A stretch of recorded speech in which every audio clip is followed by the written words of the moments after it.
All right, everybody, welcome to the Johnny Moon Garage YouTube channel. Today we have a special guest. It is my dad again. He is going to help me torch off all my brackets on the front axle, and I have a few on the back axle. But the main plan is I want to get that thing all cleaned up.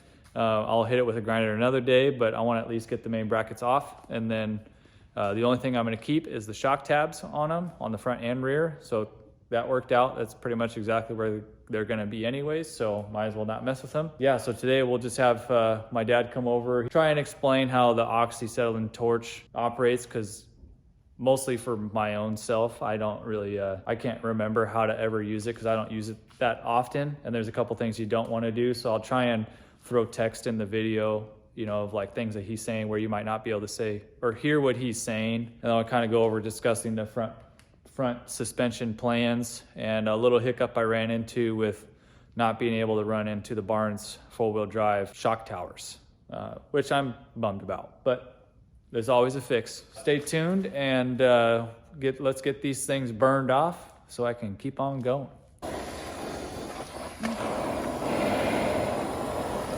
All right, so run us through the process here. So when I start this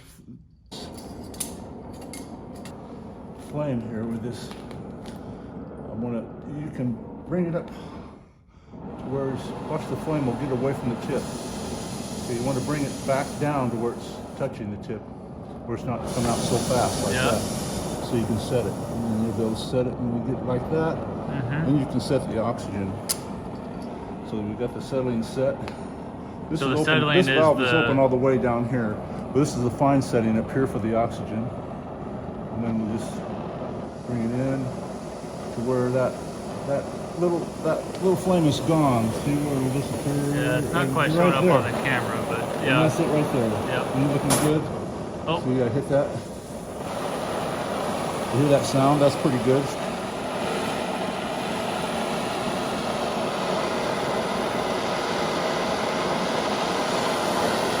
Now that we hit these other buttons, these other knobs, we'll be all right.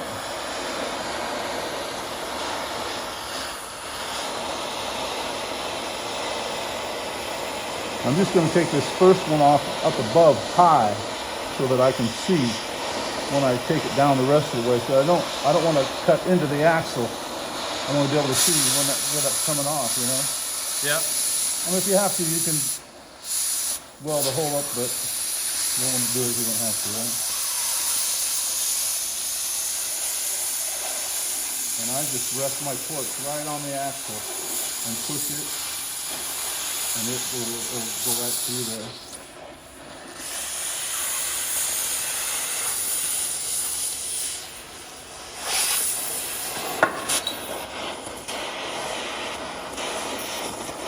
Do it again.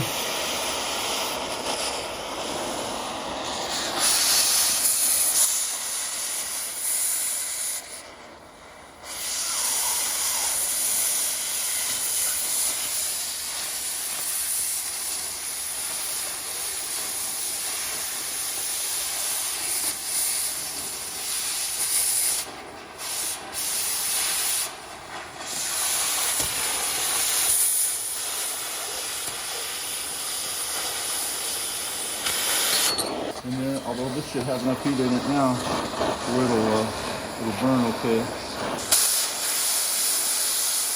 all sitting ready to go. And if I can pull that torch away a little further, I can get a pretty good angle on it. Yeah. Actually, not being right up on it because of the distance. You see that? You pull that right off there. That'll save you a lot of grinding.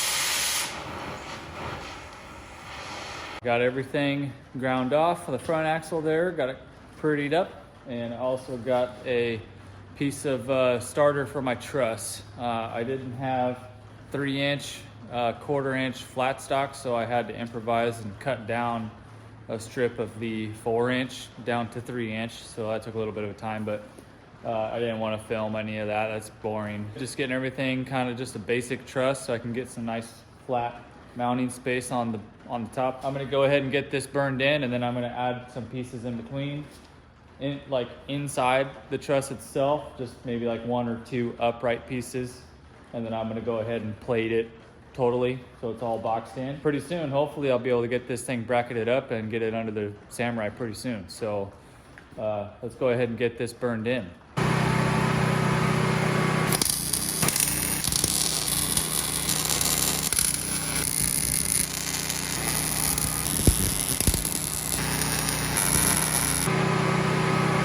All right, so I got everything burned in that I needed to. Just got the inside and the outside of the truss welded to the axle, and then I welded up my bend. I'm gonna start tracing out some pieces, start blocking on the short side here, and then I'll make probably 1, maybe 2 upright pieces next. So far so good. All right, so I got most of the truss made. I ended up going a little bit too short. I would have liked to have this piece come out and tie into that shock hoop a little better, but I was kind of estimating how long that piece was going to be, and I had to cut 3 inches wide out of some 4-inch metal, so I really should have just made that longer. But overall, it's coming together. The front and this little piece on the back is all welded in. So what I'm going to do is, since the link bracket's going to be like right there and there, or something like right there, I'm going to put a bracket in right here, and then I'll put one more in right about there on the inside.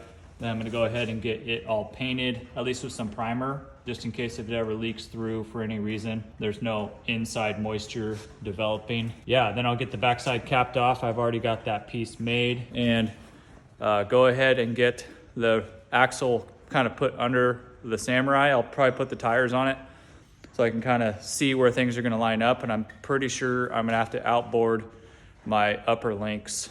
So I'm probably going to put like a little piece of, I have some leftover DOM tubing from the last round of doing my 4-link, so I'm probably just gonna cap that right to my frame rail and then right to the inside of my slider, since it's already all tied in. I think that'll be plenty. If not, I could still reinforce it some, but I think that's gonna be the plan for the upper links. I won't be able to use the brackets that were provided from the kit, unfortunately, and I'm also not gonna be able to use the shock towers, so you know, I didn't really think those things would be an issue, but I think that's what I'm gonna have to do for clearances, just because the frame is so narrow compared to like a stock Toyota. But even then, I've seen people put link mounts for their upper links on the outside, which isn't super common, but you're seeing it more than you used to. But anyways, I'm gonna go ahead and get these welded in, and I'll kind of show you how it's all gonna look before I cap the back.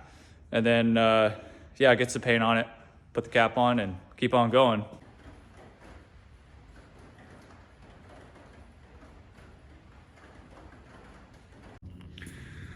Okay, it's all welded up.